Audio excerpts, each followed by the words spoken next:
Tiembla la dictadura en Nicaragua. Los rusos los dejarían caer como a Maduro. Rosario María Murillo Zambrana confía en sus talismanes y en sus piedras para sostenerse en el poder. A ese universo de esoterismo y misticismo arrastra también a su esposo Daniel Ortega, con quien no solo comparte el hecho, sino el comando absoluto de Nicaragua. Pero el matrimonio dictatorial no descansa solo en las cartas. También revisa a diario los reportes de inteligencia que le acerca a su círculo más cercano, y esos informes ya no coinciden con el discurso oficial de la suerte eterna del sandinismo. Hay una fractura y esa fractura tiene nombre: Rusia. Los Ortega Murillo leen las noticias y lo que está leyendo semana tras semana no les gusta. Saben que algo no anda bien con quienes juraron una alianza indestructible y una protección a prueba de crisis. Todo cambió el 3 de enero de 2026, cuando el ejército de Estados Unidos entró a Caracas y sacó a Nicolás Maduro de su propia residencia militar en cuestión de minutos. Comandos estadounidenses capturaron a Maduro en la madrugada de ese día dentro de la instalación militar Fuerte Tiuna al sur de Caracas, en una operación que comenzó cerca de la 1 de la mañana en medio de ataques aéreos coordinados en distintos puntos del país. En apenas 40 minutos, el hombre que gobernó Venezuela durante más de una década quedó reducido a un prisionero. Y lo más humillante para el chavismo y lo más aterrador para Managua es que el propio gobierno del Trump difundió imágenes de Maduro esposado y en sandalias siendo escoltado por agentes federales. El líder antiimperialista convertido en trofeo de guerra ante las cámaras del mundo eterno. Y el presidente Nicolás Maduro quería la paz, pero lo que ha quedado claro es que los Estados Unidos van por el petróleo. Ya lo han dicho con toda claridad el presidente de los Estados Unidos. Ya ha definido la cantidad de miles de barriles de petróleo que va a sustraer, se lo va a sustraer al pueblo venezolano, simplemente con el uso de la fuerza. Se creen los dioses, se creen los dueños de los pueblos, se creen los dueños de la tierra.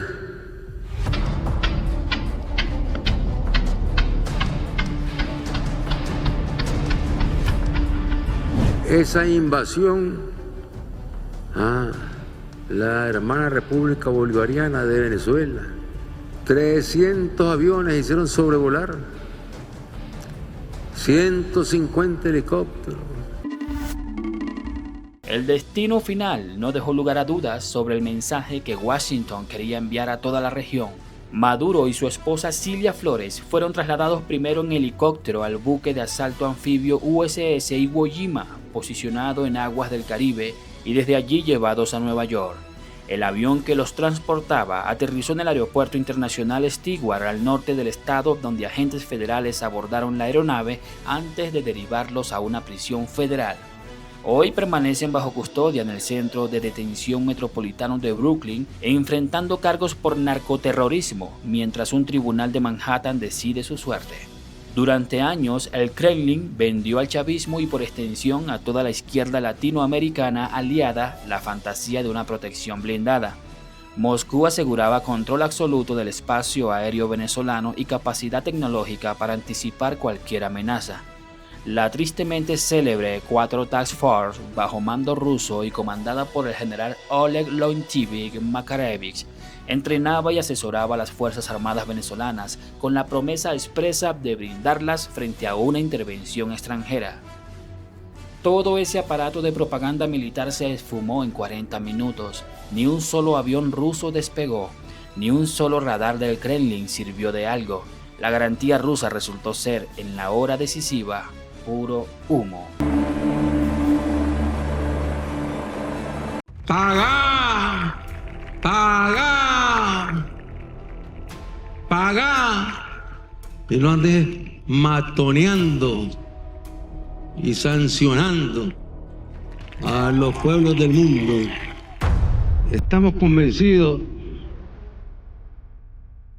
que en los Estados Unidos de Norteamérica, ahí no hay democracia.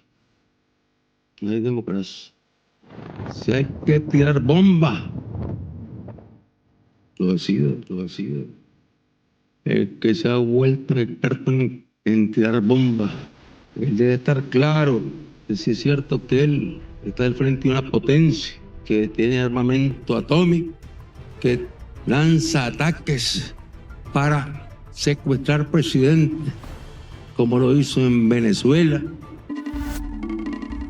Aquí es donde el pánico de Managua se vuelve aún más justificado porque, a diferencia de lo que ocurrió en Venezuela, Nicaragua sí tiene un acuerdo militar formal con Rusia. Fue firmado el 22 de septiembre de 2025 por el ministro de Defensa ruso Andrei Belousov junto al jefe del ejército de Nicaragua, el general Julio César Avilés, y fue ratificado tanto por la Duma como por el Senado ruso en abril de 2026. Opositores describen ese pacto como una base militar rusa instalada en las puertas del continente y no como un simple acto de cooperación bilateral. El acuerdo establece un marco jurídico de cooperación militar por un periodo inicial de 5 años prorrogable automáticamente que incluye intercambio de inteligencia, entrenamiento conjunto de tropas y cooperación en guerra radioeléctrica. Suena impresionante en el papel, pero Venezuela también tenía su propia misión rusa y de nada sirvió cuando las botas estadounidenses tocaron tierra.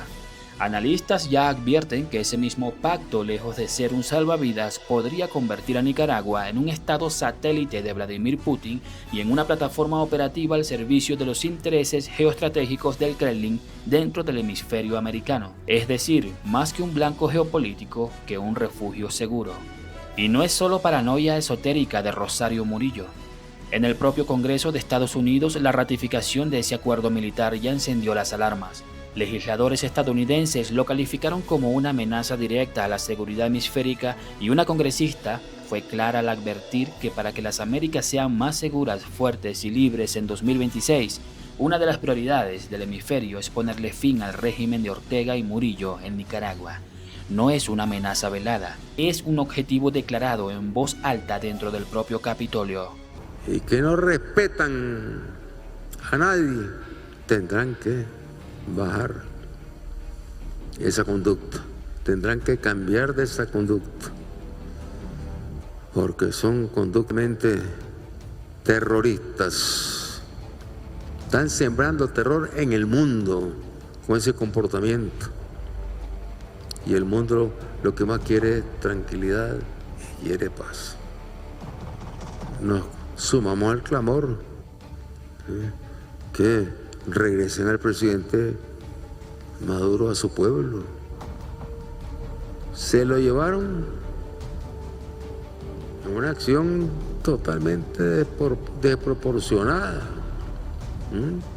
sin ninguna orden de captura. Y esperamos que se logre respetar al pueblo bolivariano. El pánico de Ortega y Murillo no cae solo de Rusia, sino de ver cómo uno por uno de sus aliados regionales se desmoronan o pierden fuerza. Venezuela quedó decapitada y con su presidente preso en Nueva York. Colombia vio a la izquierda perder terreno político. Cuba está cada vez más aislada y sin capacidad económica ni militar para socorrer a nadie. Y en el horizonte asoma la pesadilla final, porque si la izquierda también pierde pie en México y en Brasil, Daniel Ortega quedaría completamente solo en el continente, sin escudo diplomático regional y sin coro de apoyo en foros internacionales. Y esto no es especulación de pasillo. Según fuentes cercanas al régimen, esta es exactamente la información que los Ortega Murillo comparten cuando la discreción se los permite con oficiales y enviados cubanos. La misma duda existencial que corroe a Managua se discute puertas adentro con La Habana. Si Rusia realmente tiene un plan concreto para defenderlos o si solo están comprando tiempo con una promesa que en el momento decisivo se va a evaporar como le pasó a Maduro.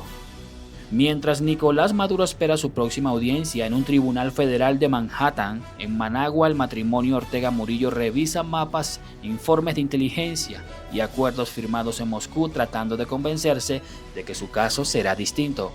Pero la historia reciente les dice lo contrario. Rusia prometió, Rusia entrenó, Rusia desplegó generales y Rusia no hizo absolutamente nada cuando el helicóptero estadounidense aterrizó en Fuerte Tiuna. Suscríbete a Nicaragua en Foco para seguir esta historia. ¿Crees que Rusia realmente defendería a Ortega si Estados Unidos decide actuar? Déjanos tu opinión en los comentarios.